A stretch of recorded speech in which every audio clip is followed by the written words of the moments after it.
Depois de, na semana passada, termos visto em conjunto o tema o Evangelho e a Igreja, esta semana nós temos diante de nós um novo tópico. E este tópico é uma proposta, um desafio de Deus para cada um de nós. Ou seja, Deus diz-nos realmente, se vocês se glorificarem, ou gloriarem, melhor dito, em mim, verão que tudo será muito mais diferente. Prezados amigos, é com esta introdução que eu quero dar-lhes as boas-vindas. Assim, a todos aqueles que nos estão a ver e que nos estão a ouvir, e também ao pastor Paulo Lima e à Joana, aos nossos convidados habituais. Este é o último, não é? Sim. Como É dissemos a semana passada, na verdade este é o último tema que iremos tratar juntos, portanto, com este painel residente, na verdade. Sim, sim. A partir da próxima semana já teremos, portanto, um novo painel, outras pessoas, e eu já começo a sentir saudades, não é verdade? Eu também. É bom. Isto é muito bom sinal. É muito bom sinal. Esperemos que as pessoas que nos estão a ver também tenham saudades. Ora bem, não, eu tenho a certeza que sim, que eles também terão saudades, não diria nossas, mas pelo menos daquilo que dizemos, Sim, na sem verdade. dúvida. Muito bem, que é o mais importante. Pois bem, nós vamos então começar, pastor Paulo Lima por si, exatamente. Eu vou ler aqui 2 versículos que se encontram exatamente em Gálatas capítulo 6. Nós continuamos sempre com a epístola do apóstolo São Paulo aos Gálatas e vamos ler os 2 versículos 12 e 13, que diz: todos os que querem mostrar boa aparência na carne, esses vos obrigam a circuncidar-vos somente para não serem perseguidos por causa da cruz de Cristo. Porque nem ainda esses mesmos que se circuncidam guardam a lei, mas querem que vos circuncideis para se gloriarem na vossa carne. Qual é a mensagem que Paulo pretende transmitir exatamente aqui em Gálatas, capítulo 6, versículo 12 e versículo 13? Vamos concentrar-nos no princípio quando ele diz, todos, falando dos seus adversários, portanto dos cristãos judeus legalistas, ele diz, todos os que querem mostrar boa aparência na carne, estes vos obrigam a circuncidar-vos. Boa aparência, o que é que isto quer dizer? O que é que Paulo está a pensar aqui? Ele está a usar um verbo grego, que ele está a escrever em grego, que é euprosopeo, que significa literalmente mostrar boa cara. Porque prosopos quer dizer cara, mas também pode significar mostrar uma máscara de ator. Porque prosopeion é a máscara de ator. E o que Paulo está a dizer é o seguinte, estes homens que vieram de Jerusalém para vos convencerem a vos circuncidar-vos, eles querem conquistar a vossa aprovação e estão a fazer um ato, estão a fazer uma representação para vos convencerem a aderirem aos princípios que eles defendem. E Paulo, é interessante dizer porque é que eles querem fazer isto. Porquê? Para não serem perseguidos por causa da cruz de Cristo. Mas o que é que tem uma coisa a ver com a outra? Porquê é que a circuncisão evitaria a perseguição por causa da cruz de Cristo? Evitaria por uma razão muito simples. Estes cristãos judeus legalistas queriam manter as boas relações com os líderes judeus que dominavam na Judeia e na Palestina, porque esses líderes, notem bem, ainda não tinha havido a primeira guerra judaica, chamada Primeira Guerra Judaica, que começou em 66 depois de Cristo, portanto Paulo escreve na década de 50, havia ainda boas relações entre os líderes judeus e os líderes romanos. O Império Romano reconhecia a Judeia como uma parte integrante do seu território e os líderes judeus tinham toda a autoridade para agir, não só na Judeia, mas em toda a diáspora judia. Ou seja, em todos os judeus que tinham saído do território da Judeia, mas tinham espalhado pelo Mediterrâneo Oriental. E o que é que acontecia? Como estes líderes tinham muita influência e o judaísmo era considerado uma religião lícita pelo Império Romano, portanto uma religião que se podia praticar com todos os direitos inerentes, os judeus cristãos legalistas queriam manter as boas graças destes líderes, dizendo, vocês devem se circuncidar, vocês devem observar a lei de Moisés, e assim nós estaremos sob o abrigo da lei judia e da lei romana. Porque a religião judia era considerada uma religião, como eu disse, lícita. E assim sendo, o cristianismo ficaria sobre esse chapéu de chuva, digamos assim. Os cristãos estariam ao abrigo da perseguição, porque eram membros de uma religião lícita, que era o judaísmo. Ou seja, o cristianismo seria uma seita, mais uma seita do judaísmo, e não haveria problemas com os oficiais, com as entidades oficiais, tanto judias como também romanas. Por isso é que eles, promovendo a circuncisão entre os cristãos gálatas, eles estariam a fugir de serem perseguidos por causa da cruz de Cristo. E o que Paulo se opõe é exatamente a essa estratégia, porque é uma estratégia que põe em causa o cristianismo e põe em causa a cruz de Cristo, como ele diz. Muito bem, muito bem. Portanto, depois desta explicação, Joana, portanto, extraordinária, nós vemos aqui que, de facto, poderá aqui haver, portanto, algumas diferenças, não é? Portanto, ou eu diria, pois, algumas diferenças relativamente a outras conclusões, ou a conclusões que o apóstolo São Paulo chega nas suas outras cartas, não é verdade? E a pergunta é, em que aspecto é que esta conclusão, a conclusão da epístola de Paulo aos Gálatas, é diferente das conclusões das outras cartas, não é? Sim. Porque é diferente, de facto. É diferente, sim. E existe, na globalidade, Paulo tem uma certa sequência nas 3 cartas. Começa com uma saudação, uma exortação, uma assinatura e uma bênção. E nesta carta em Gálatas há 2 pontos um bocadinho diferentes. Uma é que ele conclui a sua carta com um forte apelo pessoal. O apelo de restaurar a aliança, tentar... Portanto, faz uma exortação pessoal e prolongada. Porquê? Porque ele não assina no final, como é costume nas outras cartas, mesmo com Paulo Auxílio do Escriba, porque parece que tem sempre mais a dizer, sempre mais a rogar, sempre mais a insistir. Para além disso, e está aqui no versículo 11 do capítulo 6, diz: "Vede com que grandes letras vos escrevo com a minha própria mão." Ou seja, parece que esta conclusão final, e aí está a diferença da conclusão para com as outras cartas, parece que ele tinha estes Gálatas como os filhinhos e queria tanto que eles voltassem ao caminho que, com letras grandes, com letras sublinhadas, com um cunho pessoal, com a sua própria mão, não utilizando mão de escriba, ele faz um apelo final e uma súplica para voltarem aos caminhos. E daí poderíamos também pensar o quão importante deveríamos, ou quão atentos devemos estar a esta conclusão de Gálatas, e se não será que essas mesmas letras grandes poderão ser aplicadas a nós próprios. Se não deveríamos tomar atenção, apesar de aqui na Bíblia não haver diferença de formatação, devemos ver estas conclusões que Paulo deu aos Gálatas também para nós com letras grandes, sublinhadas a bold, e prestarmos atenção aos rogos que o Paulo na altura deu aos Gálatas e também servem para nós. É por essa razão que Paulo, por sua própria experiência, ele, descobre, vê, experimenta que há uma grande diferença, uma diferença que realmente a cruz de Cristo, não é? Portanto, proporciona no relacionamento que ele tem exatamente com o mundo, não é? Pastor Paulo Lima, que diferença fez exatamente a cruz na vida de Paulo no relacionamento que ele teve exatamente com o mundo? É interessante que ele diz aqui em Gálatas 5, no versículo 14: "Mas longe esteja de mim gloriar-me, a não ser na cruz do nosso Senhor Jesus Cristo."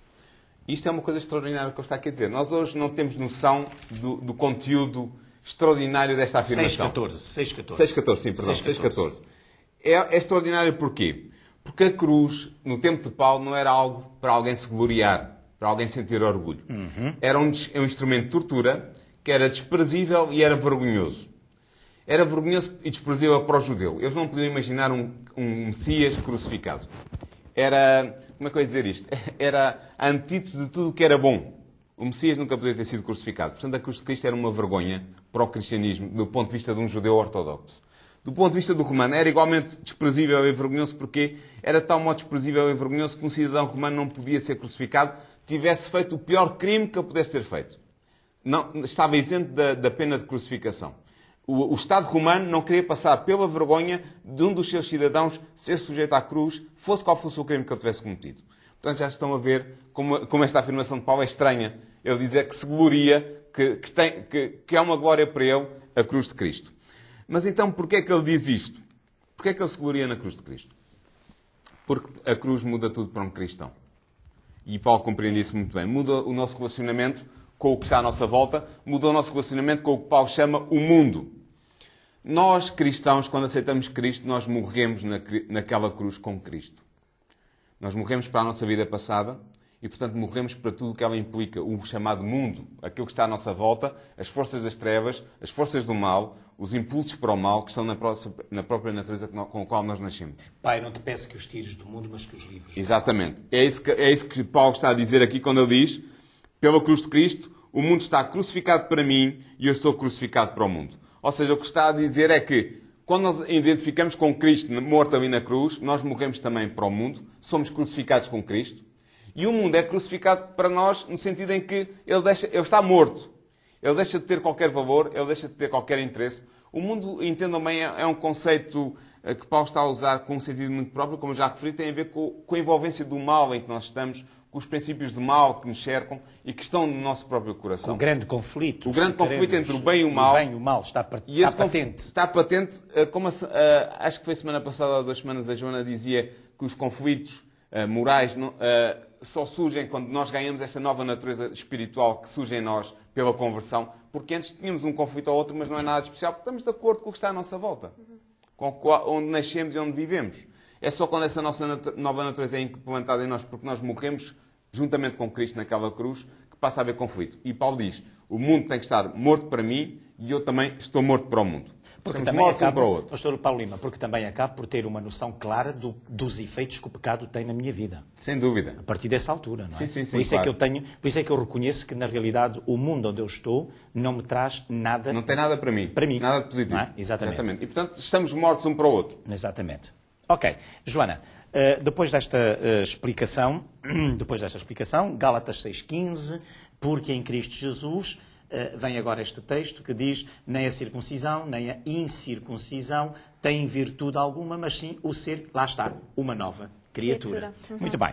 É exatamente isto. Paulo, nesta altura, dá seguimento àquilo que o pastor Paulo Lima estava a dizer e neste versículo diz, bom, ok, eu falo-vos agora em nova criatura. O que é que isto significa? Pois parece que toda aquela discussão deixa de fazer sentido. Exatamente. Quando de repente vem o que é uma nova criatura. Exatamente. Esta nova criatura pode ter aqui 2 sentidos. Pode ter o sentido de criatura de uma individual, de um indivíduo, e pode também significar criação. Qualquer uma delas pressupõe um ato de criação, pressupõe um ato do Criador. Portanto, nova criatura não pode vir de todo de um ato humano, tem que vir de um ato de um Criador. Daí tem que haver, como Jesus utilizou em João, um novo nascimento. Não é algo que se possa realizar por um esforço humano.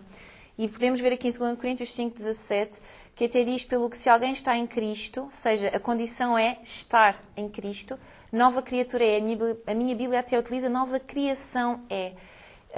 As coisas velhas já passaram e tudo se fez novo. Portanto, aqui o que significa esta nova criatura é uma nova criação. Foi isto que eu gostei. É um ato criador de novo. Recriador. É um recriador de novo. Houve, de Deus, não é? Houve um desenho novo. Exatamente. É uma pintura nova. É como se, portanto, fosse apagado do quadro, não é? Do quadro. E foi novamente delineado. E foi delineado e desenhado. Esta imagem é muito poderosa, é muito bonita. É isso que Deus faz quando encontra em nós essa disponibilidade para o aceitar.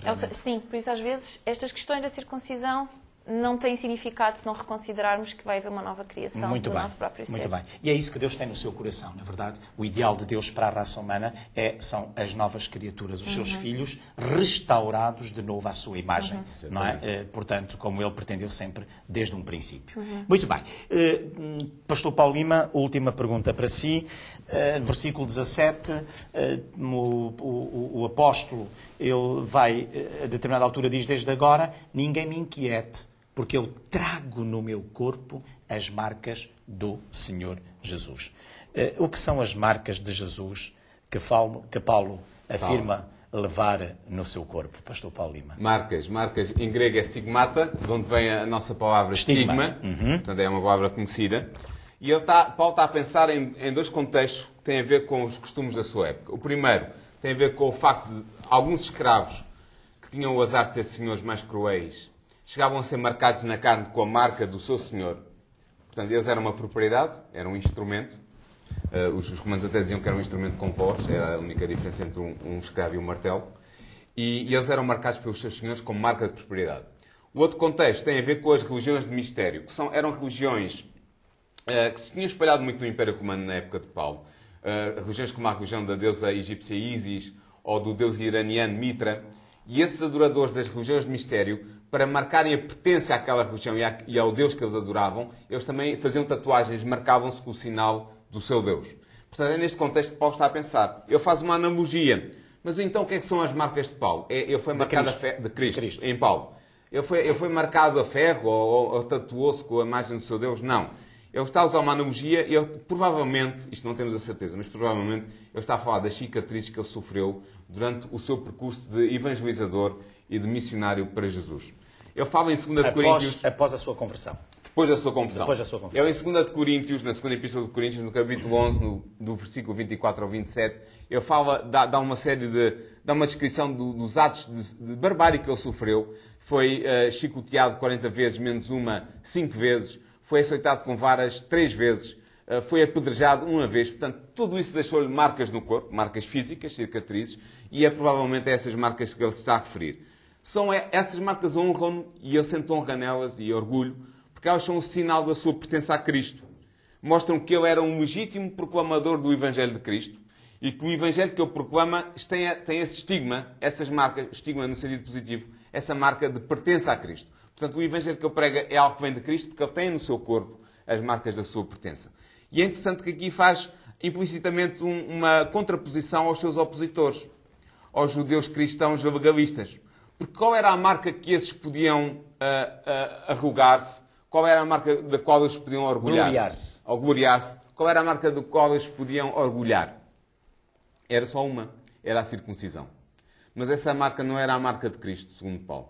Era a marca do sinal da subserviência à lei de Moisés e também a marca da rejeição da cruz de Cristo, que falámos já a semana passada. Muito bem. E essa marca, Paulo também a tinha, porque ele também era judeu Claro, de nascimento, mas não era claro. dessa marca que Não, ele se orgulhava. exatamente. Ele orgulhava-se das marcas que ele tinha sofrido ao serviço da proclamação do Evangelho de Cristo. E, no fundo, nos nossos dias, portanto, hoje, e para quem nos está a ouvir, nós podemos também, de facto, no nosso caminhar, no nosso percurso, podemos ter marcas. Sim. E podemos ter marcas, exatamente, que são aquelas que nos deixam verdadeiramente num estado, digamos, de não nos orgulharmos, portanto, espero eu, não é? Que são marcas como a morte, como a doença, como o sofrimento. São as marcas do pecado. São as marcas do pecado, são as marcas da ação de Satanás, da ação do inimigo, portanto, que na nossa vida também, não é? Ou na vida daqueles que realmente permitimos que realmente Ele seja o Senhor, indo buscar a imagem da escravatura, seja o nosso Senhor. Mas há as outras marcas, que são estas que são, digamos, uma alegria para aqueles que aceitam Jesus no seu coração. Embora soframos, de outra maneira, a perseguição de amigos, de familiares, daqueles que, na realidade, gozam connosco quando tomamos a nossa decisão por Cristo, são marcas em que, na realidade, nós devemos orgulhar-nos, entre aspas, porque vai glorificar o nome de Deus no nosso caráter. Joana, a última pergunta para ti. Portanto, nós chegamos ao final de 3 meses. Sim. Na verdade, 3 meses, 3 meses em que vários tópicos, ou seja, podemos refletir em vários tópicos, portanto, semana após semana, todos eles tópicos de acordo, portanto, na perspectiva de pontos de vista de Paulo. Portanto, eu fazia-te a seguinte pergunta. Em que tópicos é que nós, portanto, de facto, neste final de trimestre, portanto, nós podemos refletir exatamente sobre esses pontos de vista de Paulo quanto à conduta cristã? Creio que esta epístola de Gálatas e todas estas lições que foram analisadas nestes 3 meses, podemos concluí-las em 4 que nos podem fazer refletir. Um é, na verdade, o tópico grande lei, ou seja, obras da lei versus a justificação pela fé. Podemos depois relembrar em casa o velho e o novo concerto, as obras de Cristo, quais são os frutos do Espírito, o fruto do Espírito e a natureza da vida cristã, que vai um bocadinho englobar todos os ensinos de Paulo aos Gálatas. Na verdade, eles, por causa da própria conduta deles, são quais os princípios de uma vida cristã. E gostaria, talvez, de deixar uma citação aqui da Escola Sabatina, que nos diz, que acho que resume bastante bem a Epístola aos Gálatas, que nos diz que a verdadeira religião não consiste em comportamentos exteriores, mas na condição do coração. Por isso, quando um coração está sujeito a Cristo, certamente que tudo mais virá. Por isso, esta é a principal condição para a vida cristã. Eu creio que foi essa a conclusão que Paulo quis que tirássemos. Meu querido amigo, minha querida amiga, o que Joana quis dizer foi que se Deus é o Senhor da nossa vida, então o nosso coração, dele vai brotar exatamente comportamentos que vão glorificar o nome de Deus, exatamente nesta terra. Não tenho dúvida nenhuma. Se, por outro lado, a nossa vontade, a nossa inclinação está sujeita exatamente ao inimigo, a Satanás, com certeza que o fruto que vai brotar, digamos, dessa mesma sujeição será completamente diferente. É provável que, na realidade, o prazer, portanto, estará muito mais neste segundo do que no primeiro, provavelmente. Portanto, mas não se esqueça, é sempre um prazer enganoso, porque, de facto, enganoso é o coração. Não se esqueça nunca disto. E o que Deus lhe pede a si e a mim é que eu lhe entregue o meu coração, mais do que tudo. Exatamente para que o meu coração possa estar diariamente sujeito à vontade de Deus. E se eu o fizer por livre vontade, por decisão própria, eu estarei a ser verdadeiramente direcionado pelo Espírito Santo a uma vida eterna. Esta foi a preocupação de Paulo neste tema tão interessante, ou nestes temas todos, que nós verdadeiramente estivemos aqui na sua companhia. Foi um prazer, acredite. Você é a razão de ser dos apontamentos da semana. Continue connosco. Para a semana seremos diferentes. Será outro painel, serão outras pessoas, mas a importância dos temas continuarão, com certeza, a ser iguais, melhor, superior, não importa. Esteja connosco, porque, de facto, o mais importante é estar na companhia de Jesus. Um abraço para si, ok? Passe bem. Pastor Paulo Lima, Joaninha, obrigado. Foi um prazer. Até qualquer dia. Até qualquer dia, se Deus quiser. Foi um prazer. Ok. E obrigado pela vossa colaboração também, ok? Obrigado. Bem-ajam.